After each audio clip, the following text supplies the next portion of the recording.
Hi all, എല്ലാവർക്കും masters in Germany in 2024 video സീരീസിൻ്റെ second വീഡിയോയിലേക്ക് സ്വാഗതം. കഴിഞ്ഞ വീഡിയോയിൽ നമ്മൾ 2024 ജർമ്മനിയിൽ മാസ്റ്റേഴ്സ് ചെയ്യാൻ ഉദ്ദേശിക്കുന്നവരാണെങ്കിൽ ഏതൊക്കെ സ്റ്റെപ്സ് ഫോളോ ചെയ്യണമെന്ന് നമ്മളൊരു ബ്രീഫ് ഔട്ട്ലൈൻ എല്ലാവർക്കും തന്നായിരുന്നു.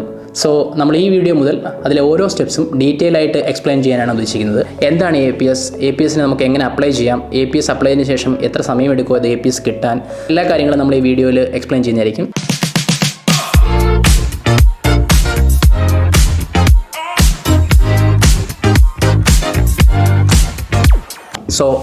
First of all, what is APS? എന്താണ് APS എന്ന് പറഞ്ഞു കഴിഞ്ഞാൽ ജർമ്മൻ അക്കാഡമിക് എക്സ്ചേഞ്ച് സർവീസിൻ്റെയും ജർമ്മൻ എംബസിയുടെയും ഒരു ജോയിൻറ്റ് ഇൻസ്റ്റിറ്റ്യൂഷനാണ്.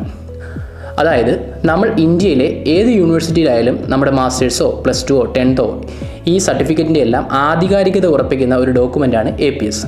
അതിനായി നമ്മൾ APS പോർട്ടലിൽ പോയി നമ്മുടെ ഡീറ്റെയിൽസ് എല്ലാം ഫില്ല് ചെയ്ത് അതിനുശേഷം അതിൽ ചെക്ക് ലിസ്റ്റിൽ കുറേ ഡോക്യുമെൻറ്റ്സ് മെൻഷൻ ചെയ്തിട്ടുണ്ടായിരിക്കും. ആ ഡോക്യുമെൻറ്റ്സും എല്ലാം ചേർത്ത് നമ്മൾ ഡൽഹിയിലെ അക്കാഡമിക് ഇവാലുവേഷൻ സെൻറ്ററിലേക്ക് നമ്മുടെ ഡോക്യുമെൻറ്റ്സ് ബൈ പോസ്റ്റ് സെൻഡ് ചെയ്ത് കൊടുക്കും. അവർ നമ്മളുടെ ഡോക്യുമെൻറ്റ്സ് വെരിഫൈ ചെയ്തതിന് ശേഷം നമുക്ക് ഒരു APS സർട്ടിഫിക്കറ്റ് ഇഷ്യൂ ചെയ്യുന്നതായിരിക്കും. അപ്പോൾ ഇതാണ് ബേസിക്കലി നമ്മൾ APSന് ചെയ്യുന്നൊരു ഔട്ട്ലൈൻ ഓഫ് സ്റ്റെപ്സ്. ഇനി നമുക്ക് APSൽ എങ്ങനെ ഡയറക്റ്റായിട്ട് നമുക്ക് അപ്ലൈ ചെയ്യാം എന്നുള്ള കാര്യം നമുക്ക് സ്ക്രീൻ റെക്കോർഡിലൂടെ നോക്കാം. APSindia.de ഈ വെബ്സൈറ്റിലാണ് നമ്മൾ APSനായിട്ട് അപ്ലൈ ചെയ്യുന്നത്. APSindia.deയുടെ വെബ്സൈറ്റിൽ നമ്മൾ താഴേക്ക് വരുമ്പോൾ നമുക്കൊരു എലിജിബിലിറ്റി ക്വിസ് കാണാൻ സാധിക്കും. അതുപോലെ തന്നെ check list of documents, FAQs എല്ലാ സെക്ഷനും നമുക്ക് ഇവിടെ തന്നെ കാണാൻ സാധിക്കുന്നതാണ്. അതിൽ എലിജിബിലിറ്റി ക്വിസിൽ പോയി കഴിഞ്ഞാൽ നമ്മളിപ്പോൾ 12th കഴിഞ്ഞ് വരുന്നവരാണെങ്കിലും മാസ്റ്റേഴ്സിന് വരുന്നവരാണെങ്കിലും അതിനനുസരിച്ച് നമ്മുടെ കറസ്പോണ്ടിങ് ആയിട്ടുള്ള എലിജിബിലിറ്റി ചെക്ക് ചെയ്യാം. അതിനുശേഷം ചെക്ക് ലിസ്റ്റിലേക്ക് വരുമ്പോഴത്തേക്ക് അവിടെ നമ്മൾ മിസ്സാക്കാൻ ചാൻസ് ഉള്ളൊരു ഇമ്പോർട്ടൻറ്റ് ഡോക്യുമെൻ്റാണ് ഈ സ്റ്റുഡൻറ്റ് ഓതറൈസേഷൻ ലെറ്റർ. ഇതെന്ന് പറഞ്ഞു കഴിഞ്ഞാൽ ഒരു കൺസെൻറ്റ് ഫോം മാത്രമാണ്.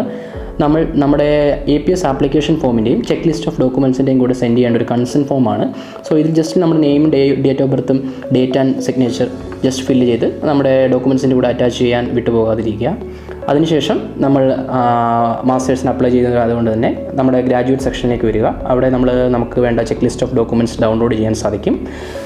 അവിടെ APSന് അപ്ലൈ ചെയ്യേണ്ട സ്റ്റെപ്സുകളും അതുപോലെ തന്നെ നമ്മൾ അറ്റാച്ച് ചെയ്യേണ്ട ഡോക്യുമെൻറ്റ്സിൻ്റെ എല്ലാം ഏതൊക്കെയാണെന്ന് കറക്റ്റായിട്ട് മെൻഷൻ ചെയ്തിട്ടുണ്ട്. ഈ ഡോക്യുമെൻറ്റ്സിൻ്റെ എല്ലാം കളേർഡ് കോപ്പിയാണ് നമ്മൾ അറ്റാച്ച് ചെയ്യേണ്ടത്. അല്ലാതെ നമ്മൾ ഒരിക്കലും ഒറിജിനൽ ഡോക്യുമെൻറ്റ്സ് നമുക്ക് സെൻഡ് ചെയ്യേണ്ട കാര്യമില്ല. അത് വിട്ടുപോകാതിരിക്കുക. നമ്മൾ ഒരു ഒറിജിനൽ ഡോക്യുമെൻറ്റും അപ്ലൈ ചെയ്യേണ്ട കാര്യമില്ല. ഇനി നമുക്ക് ആപ്ലിക്കേഷൻ സെക്ഷനിലേക്ക് വരാം. ഇത് അപ്ലൈ ചെയ്യാനായിട്ട് നമ്മൾ ഫസ്റ്റ് ഒരു user name and password create ചെയ്യുക. ഞാനിപ്പോൾ ഒരു യൂസർ നെയിം ആൻഡ് പാസ്വേഡ് ഇവിടെ ക്രിയേറ്റ് ചെയ്തിട്ടുണ്ട്. ആൻഡ് ഈ യൂസർ നെയിം ഒരു യൂണീക്ക് ആയിരിക്കണം.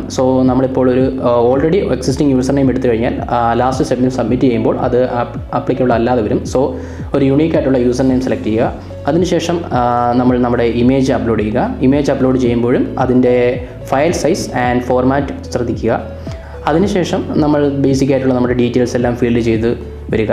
ഇവിടെ ഈ പ്ലേസ് ഓഫ് ബർത്ത് ഫില്ല് ചെയ്യുമ്പോൾ മാത്രം നമ്മളൊരു കാര്യം പ്രത്യേകം ശ്രദ്ധിക്കുക. നമ്മുടെ പാസ്പോർട്ടിൽ ഒരു പ്ലേസ് ഓഫ് ബർത്ത് കാണും. ആ പ്ലേസ് ഓഫ് ബർത്ത് കൊടുക്കാൻ കഴിവതും ശ്രദ്ധിക്കുന്നത് നന്നായിരിക്കും. അതിനുശേഷം നമ്മൾ നമ്മുടെ കോൺടാക്ട് ഡീറ്റെയിൽസും ബാക്കി ഡീറ്റെയിൽസ് എല്ലാം ഫില്ല് ചെയ്തതിന് ശേഷം നെക്സ്റ്റ് സെക്ഷനിലേക്ക് പോവുക.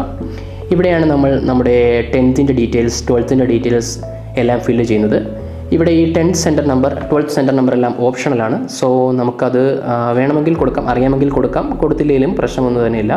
അതിനുശേഷം JEE main score, JEE advance സ്കോറൊക്കെ ബാച്ചിലേഴ്സിന് വരുന്നവർക്കാണ് കൂടുതലും ഇമ്പോർട്ടൻ്റ് ആയിട്ടുള്ളത്. ആ സെക്ഷൻസ് ഒന്നും മാസ്റ്റേഴ്സിന് വരുന്നവർ ഫില്ല് ചെയ്യേണ്ട കാര്യമില്ല. അതിനുശേഷം നമ്മൾ നെക്സ്റ്റ് സെക്ഷനിലേക്ക് പോവുക.